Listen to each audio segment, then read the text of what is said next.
Dan pembahasan di malam ini kita akan membahas tentang 3 perkara tidak boleh ditinggalkan di dalam setiap rumah seorang muslim. Kalau sampai ditinggalkan, maka hilang berkah seluruh yang ada dalam rumah. Apa saja 3 perkara ini? Ma'asyiral muslimin yang dimuliakan Allah Subhanahu wa taala, tidak memperpanjang mukaddimah. Yang pertama, jangan pernah meninggalkan mengucapkan salam. Sekalipun di rumah kita tidak ada penghuninya, apalagi ada penghuninya. Diriwayatkan dalam sebuah hadis yang dikeluarkan oleh Imam At-Tirmidzi, dan hadis ini dihasankan oleh Syekh Nasiruddin Al-Albani rahimahullahu taala, dari hadis Anas bin Malik radhiyallahu an. Dan Anas bin Malik radhiyallahu an adalah pembantu Rasul selama 10 tahun sampai wafatnya Nabi. Apa kata Anas bin Malik radhiyallahu an? Qala li Rasulullah sallallahu alaihi wasallam. Rasul pernah berkata kepadaku. Kata Nabi sallallahu alaihi wasallam, ya bunai, wahai anakku, idza dakhalta ala ahlik, kalau engkau masuk ke rumah keluargamu, fasallim, maka ucapkanlah salam. Di sini Nabi sallallahu alaihi wasallam mengatakan kepada Anas untuk mengucapkan salam dalam bentuk perintah. Fasallim, ucapkan salam. Apa alasan Nabi? Yakunu barakatan alaika, karena dengan mengucapkan salam engkau akan dapat berkah. Wa ala ahli baitika, dan berkah itu juga akan dikenakan kepada keluargamu. Jadi kita yang mengucapkan salam akan berkah, satu keluarga yang menghuni dalam rumah juga akan berkah. Ya tentu, karena kita tahu bahwa dalam ucapan salam itu juga ada kalimat barakah. Assalamualaikum warahmatullahi wabarakatuh. Di situ ada 3 doa. Pertama, meminta keselamatan. Jadi kalau kita masuk rumah kemudian mengucapkan Assalamualaikum warahmatullahi wabarakatuh, berarti kita meminta seluruh penghuni rumah itu selamat. Ya, selamat itu macam-macam, bisa selamat dari penyakit, selamat dari bahaya, selamat dari hal-hal yang bisa kemudian mengganggu dan begitu seterusnya, yang menakutkan. Kemudian yang kedua, adanya doa rahmat di situ, di mana kita meminta kepada Allah Azza wa Jal agar kasih sayangnya memenuhi rumah kita. Dan yang ketiga tentunya ini yang kita inginkan, keberkahan. Berkah itu artinya luzumul khair, kebaikan yang menetap dan terus bertambah. Karena selain daripada salam itu sendiri mendatangkan barakah, ikhwan, salam sendiri adalah amalan terbaik dalam Islam. Makanya ketika ada seorang laki-laki datang kepada Rasul bertanya soal ayyul islami khair, Rasul, ibadah yang paling utama dalam Islam itu apa? Maka Nabi SAW mengatakan, tut'imut ta'am wa taqra'us salam ala man arafta wa man lam ta'rif. Engkau beri makan orang-orang yang mereka berhajat kepada makanan, fuqara wal masakin, kemudian ucapkan salam kepada yang anda kenal atau yang tidak anda kenal. Karena di antara ciri-ciri kiamat itu, ciri-ciri dekatnya kiamat ketika orang itu hanya mengucapkan salam ke yang dikenal saja. Kita mengucapkan salam karena satu jemaah kajian. Kalau bukan jemaah pengajian, mana mau mengucapkan salam? Ngapain saya mengucapkan itu, jemaah lain itu katanya. Padahal Rasul mengatakan ucapkan salam ke yang dikenal atau yang tidak dikenal. Anehnya lagi, kalau ada orang yang tidak dikenal, kemudian antum mengucapkan salam, bukannya dijawab, ditengokin muka antum tuh, didekatinya antum nanti. Kapan antum kenal anak? Padahal syariat mengucapkan salam itu tidak mesti kenal, kan begitu. Inilah yang kemudian sunnah mahjurah namanya, sunnah yang ditinggalkan. Padahal kita tahu bahwa di antara syarat masuk surga adalah menyebarkan salam. Kata Nabi SAW, la tadkhulul jannata hatta tu'minu wa la tu'minu hatta tahabu, afala adullukum ala syai'in idza fa'altumuhu tahabbtum bainakum, afshus salam bainakum, kata Rasul. Kalian tidak akan masuk surga sampai kalian beriman, dan kalian tidak akan beriman sampai kalian saling mencintai. Maukah kutunjukkan sesuatu yang bisa mengikat sesama kalian sehingga tumbuh saling cinta kalian? Maka Rasul katakan, sebarkan salam di antara kalian. Ma'asyiral muslimin yang dimuliakan Allah Azza wa Jalla, ini penyebab pertama. Kalau sampai kita tinggalkan mengucapkan salam ketika masuk rumah, itu sama dengan menghilangkan berkah dalam rumah. Apalah susahnya mengucapkan salam? Assalamualaikum. Sudah saya wakili Ustaz sama bel katanya. Bel kan ada tuh, yang kalau dipencet Assalamualaikum, suara bel gitu. Salam itu ibadah badan, tidak bisa diwakili dengan bel. Ya, bel itu hanya ngasih tahu bahwa ada orang datang. Selebihnya kita ucapkan salam. Ustaz, di rumah itu tidak ada orang, istri tidak ada, anak tidak ada, saya pulang sendirian. Atau sebaliknya, mungkin istri mau ke rumah, suami tak ada, anak tak ada, sekolah semuanya, tidak masalah. Karena ada yang menjawab. Siapa? Para malaikat. Malaikat yang menjawab. Ya, Assalamualaikum. Nanti malaikat yang menjawab, Waalaikumsalam warahmatullahi wabarakatuh. Karena hakikatnya ikhwatu fiddin, salam sendiri masuk dalam kategori doa. Jadi kalau kita mengucapkan salam itu hakikatnya kita sedang berdoa sebenarnya. Berdoa keselamatan, berdoa minta rahmat, dan doa minta berkah sebenarnya. Artinya karena salam ini bagian daripada doa, berarti mencakup seluruh keutamaan doa ada pada salam tuh. Sebutkan apa keutamaan doa, maka itu semua ada pada salam. Makanya jangan sampai bakhil mengucapkan salam. Ini yang pertama. Yang kedua, jangan sampai meninggalkan basmalah. Ketika kita masuk ke dalam rumah itu, kita buka pintu bismillah, kemudian masuk, langkahkan kaki. Atau ketika keluar. Kenapa? Karena Nabi SAW mengatakan, kullu kalamin au kullu amrin dzibalin la yuftah bi dzikrillahi fahuwa abtar, ai aqta. Hadis ini dikeluarkan Syekh Su'aib Al-Arnaud, dan ada yang mengatakan sanadnya lemah, tetapi jalurnya banyak, sehingga sebagian para ulama ada yang menghasankan. Seperti contohnya Imam Nawawi, Ibnu Hajar, Imam Ibnu Daqiq Al-Id, dan banyak para ulama yang mensahihkan hadis ini. Kata Nabi SAW, setiap perkara atau perkara penting yang tidak dibuka dengan zikir kepada Allah, maka terputuslah berkahnya.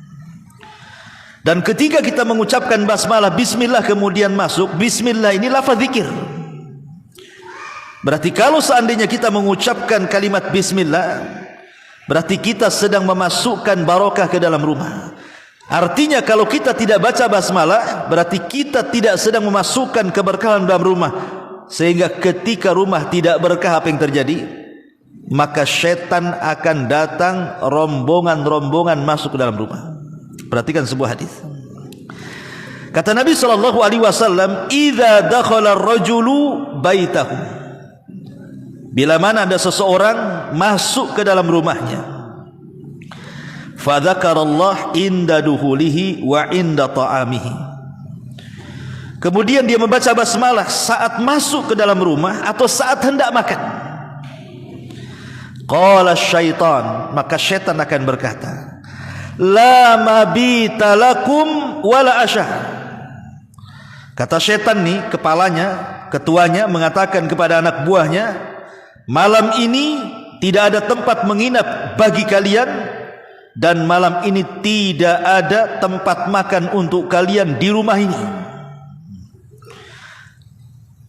Kemudian Rasul mengatakan, wa idza dakhala falam yadhkurullaha inda dukhulihi. Qala syaitan, maka apabila salah seorang di antara kalian masuk ke dalam rumah dan tidak membaca basmalah ketika masuknya, maka syaitan akan mengatakan, adraktumul mabit. Wa idza lam yadhkurillah inda ta'amihi qala adraktumul mabita wal asya. Maka syaitan akan mengatakan kepada anak buahnya, malam ini ada tempat tidur untuk kalian di rumah ini. Karena penghuninya tidak baca basmalah ketika masuk. Malam ini ada hotel. Ada hotel, tengok rumahnya lah. Kalau rumahnya ya biasa-biasa, ya hotel kelas melati. Kalau yang agak mewah, hotel bintang kan itu ya. Ini ada hotel untuk kalian. Malam ini nginap semua kalian di sini. Maka setan akan datang dari mana-mana, kumpul semua di rumah kita.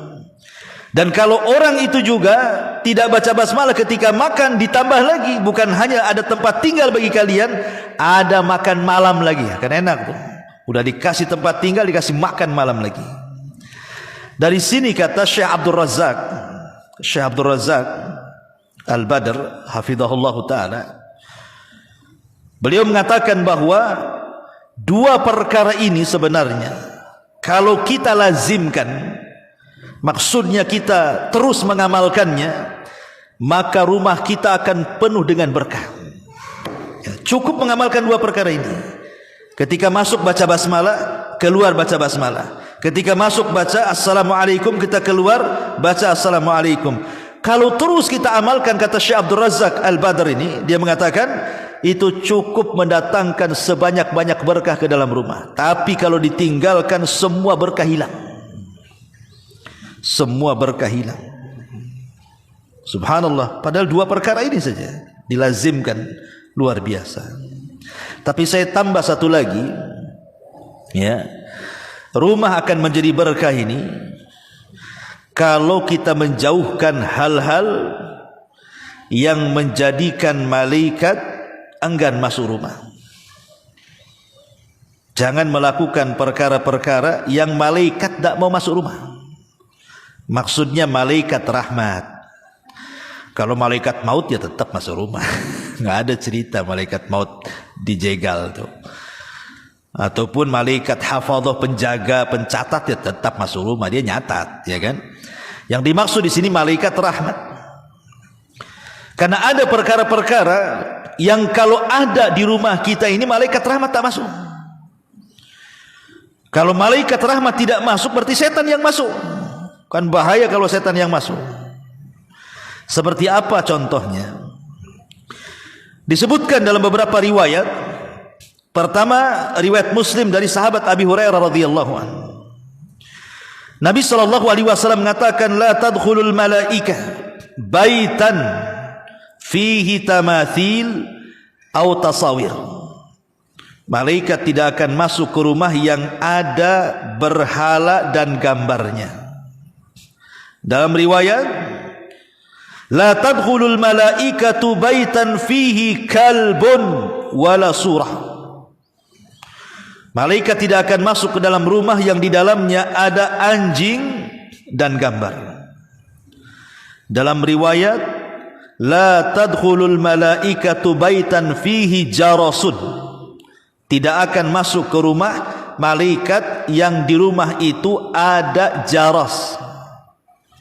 Jaros itu semacam apa ya? Kalau untuk kalung sapi yang bunyi-bunyi itu betul.